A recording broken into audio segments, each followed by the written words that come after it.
அன்பிற்கினியவர்களே, அறிவியல் ஆன்மீகத்தினுடைய 11வது பகுதி. தலைப்பு: அகத்தூண்டலும் இயக்கமும். மனிதன் கருவில் உருவான அந்த வினாடியே உலகிற்கு அவன் வரப்போகிறான் என்பது அறிவியல் உண்மையாக இருப்பதால், எண்ணங்கள் இல்லாமலே வாழ முயற்சி செய்வதெல்லாம் ஒரு அற்புதமான விளையாட்டாகவே அமையும். ஆனால் எண்ணங்களை அமுக்குவதால் மட்டுமே அம்மனிதன் ஓரளவுக்கு இன்னும் அதிக சக்தியோடு இயங்க முடியும். இயக்கத்தின் வேகம் மட்டுமே முன் பின் என்று இருக்குமே ஒழிய அவன் எண்ணம் முழுதும் இல்லாமல் இயங்க முதலிலே முற்பட முடியாது. ஆனால் இதையெல்லாம் மீறி மனிதன் எண்ணம் இல்லாமலே மற்ற உயிரினங்கள் போன்று வாழ முயற்சி செய்வதில்தான் இத்தகைய கருக்கள் எல்லாம் தோன்றின. ஆனால் மனிதனுக்கு மட்டுமே ஏன் எண்ணம் தோன்றியது என்பதை சிந்தித்து பார்த்தால்தான் இன்னும் பல ரகசியங்கள் நமக்கு பிடிபடும். ஒவ்வொரு இயக்கமும் யாரும் யாரையும் ஒரு வழியிலோ அல்லது பல வழிகளிலோ சேராமல் இருக்க முடியாது. அப்படி சேரும் நிலைதான் இயக்கமாகும். அவ்வியக்கம் தன்னிலை இயக்கமாக இருந்தாலும் அதுவும் ஒரு கூட்டு இயக்கத்தின் தூண்டல்தான் என்பதாகும். அறிவியல் பூர்வமாக தெரியாமையினாலும் புரியாமையினாலும் தான் மனிதனின் தூண்டல்களினால் இயங்குவதாக நினைக்கலாம். ஆனால் உண்மையில் ஒருவர் மட்டும் நிச்சயமாக தனியாக இயங்க முடியாது. அவருக்குள் இருக்கும் தூண்டல் ஏதாவது ஒரு மூளையில் இருந்து வந்து அல்லது வரப்பட்டு இவர்கள் மூளையில் பதிந்துள்ள மரபணு மற்றும் மற்ற அறிவுகளோடு உரசிய பிறகுதான் அவருடைய இயக்கமே தொடங்குகிறது. அப்படிப்பட்ட இயக்கத்தை தானே நடத்துவதாக அல்லது தான் மட்டும் அவ்வியக்கத்தின் கர்த்தா என்று நினைப்பது கூட நிதர்சன உண்மையாகாது. மனிதனும் இயற்கையும் மற்ற உயிரினங்கள், மரம், செடி, கொடிகள், பஞ்சபூதங்கள், பூமி, சுழற்சி ஆகிய அனைத்தோடு தனிமனித எண்ணங்களும் இணைந்துதான் இயங்கிக் கொண்டே இருக்கின்றன. எண்ணங்களின் கருவியாக மனித உடலும் அவனுடைய மூளையும் பயன்படுகிறது. மற்ற உயிரினங்கள் போன்றே மனித மூளையில் உள்ள செல்களில் எண்ணங்கள் உருவாகி இருக்காவிட்டால் இன்றைக்கு உலகம் கடல் போன்று மலைகள் போன்றுதான் இயங்கும். மனிதனுக்கு மட்டும் எண்ணம் உருவாகுனோடு ஏற்பட்டு உலக இயக்கமே இவற்றினோடு இயங்குவதை எண்ணும் போதுதான் ஒரு புதிய உலகிற்குள் நாம் சென்றடைந்தது போன்ற உணர்வு ஏற்படும். தலைப்பு: இதுவும் அல்ல அதுவும் அல்ல.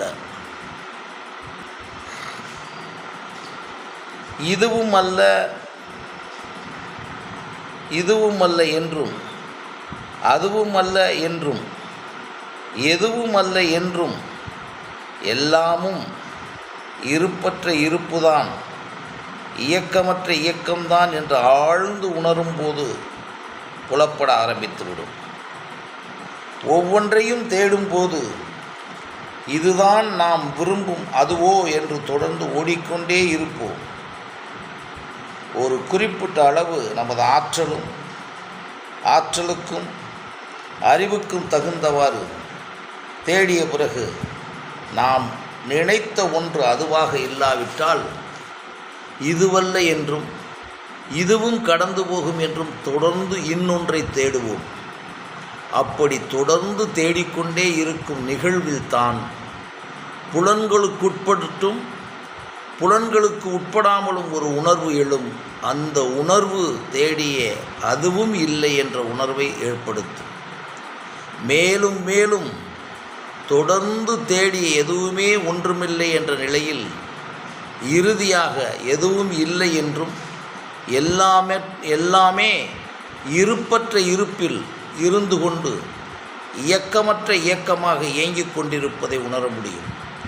அந்நிலைக்கு பிறகு சும்மா காத்திருந்தால் நிகழ்வுறுதல் ஏற்படும், ஹாப்பனிங்ஸ் அல்லது ஸ்பார்க் ஏற்படும்.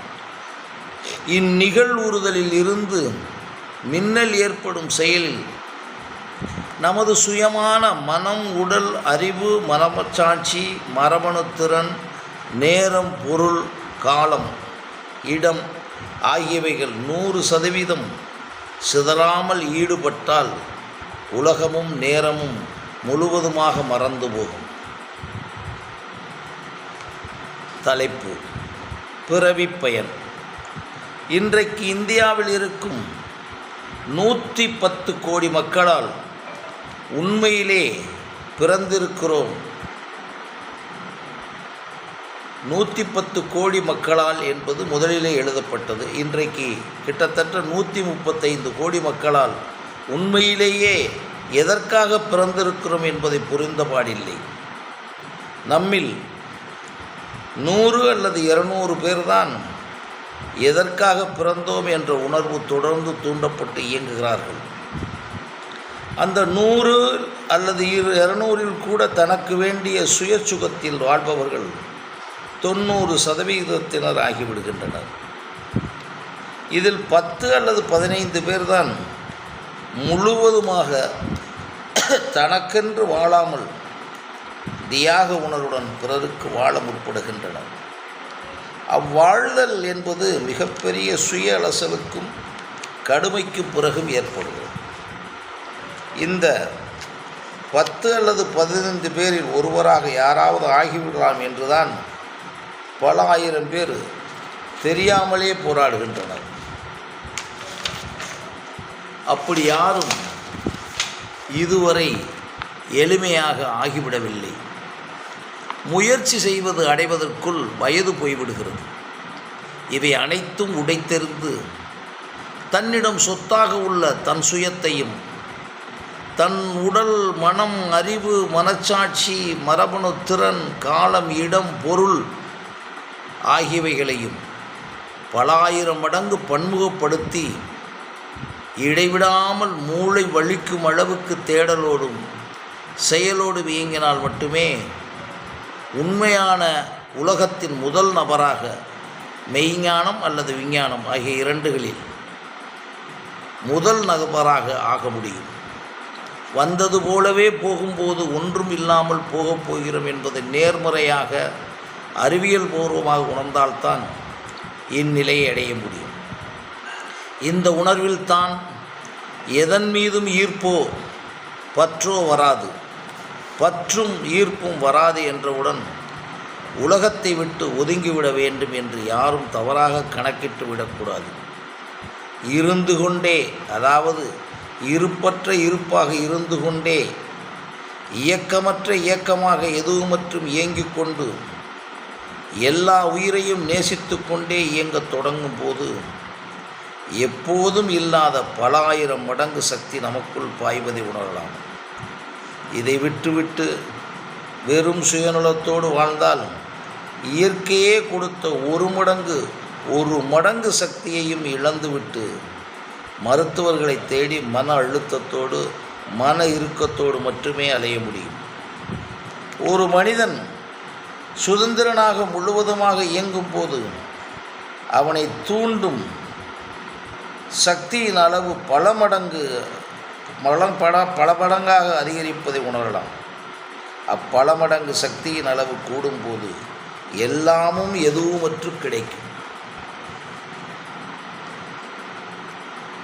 தலைப்பு: உண்மையான தியானமும் உண்மையான வாழ்வியலும்.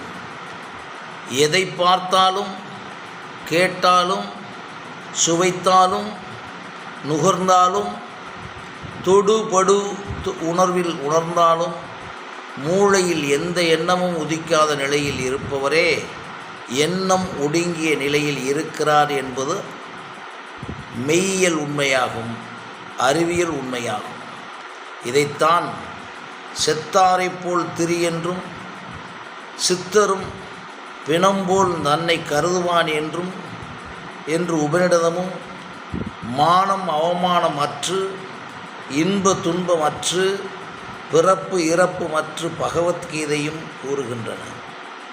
இந்நிலையை அடைவதற்கு ஒரு மனிதன் தன்னுடைய நிகழ்வு அறிவு, தன்னால் சேமிக்கப்பட்ட நிலையறிவு, சூழலால் சேர்ந்த சூழல் அறிவு, நாம் வேண்டுமென்றே நினைக்காமல் பல்வேறு ஊடகங்களின் மூலமாக ஊட்டப்படும் சுற்றறிவு, நமது முன்னோர்களாலும் சமூகத்தாலும் பயத்தாலும் பாதுகாப்பாலும் வேண்டுமென்றே ஊட்டப்பட்ட மாயையான இன்றைய அறிவியலுக்கு சம்பந்தப்படாத நம்பிக்கை என்ற ஒன்றுக்கு மட்டுமே சார்ந்திருக்கின்ற நெழல் அறிவு, இவைகள் அனைத்தையும் கடந்து பிறக்கும் போதே நமது முதலீடற்ற முதலீடாக மறையும் வரை சொத்தாக இருக்கின்ற மரபறிவு ஆகிய அனைத்து அறிவுகளையும் கடக்க வேண்டும்.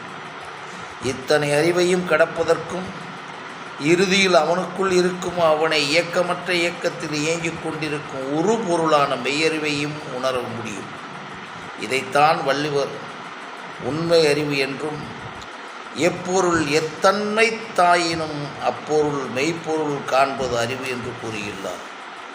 இவற்றை கடந்தால் இறைவனோடு கலக்கலாம் என்றும் பேரின்பத்தை அடையலாம் என்பது நமது மறைகள் பல்வேறு யுக்திகளில் கூறியிருக்கின்றன. அவைகளின் முக்கியமானது தியானம் என்று நமது முன்னோர்கள் வழிகாட்டி சென்றிருக்கிறார்கள். ஆனால் அது உண்மையான தியானம் என்பதை அறியாமலே இன்றைக்கு தியானம் என்பதை வெறும் உடலியல் ஓய்விற்காக பயன்படுத்த ஆரம்பித்து விட்டனர். இதனில் நமது முன்னோர்கள் விதைத்த தியானமும் நடைமுறையில் பாடாகப்பட்டு கொண்டிருக்கிறது. இதிலும் எப்படியாவது தங்களுடைய ஆன்மீக அமைப்புகளை நடத்த வேண்டும் என்ற பயத்தில் பாதுகாப்பில் தியானத்தினால் ஏற்படும் வாழ்வியல் நன்மைகள் பற்றி பேசி செயல்படுத்த முயற்சி செய்கின்றனர். இறுதியில் உண்மையான தியானமும் வெளிவரவில்லை, உண்மையான வாழ்வியலும் வெளிவர முடியாத சூழல் ஏற்பட்டிருக்கிறது.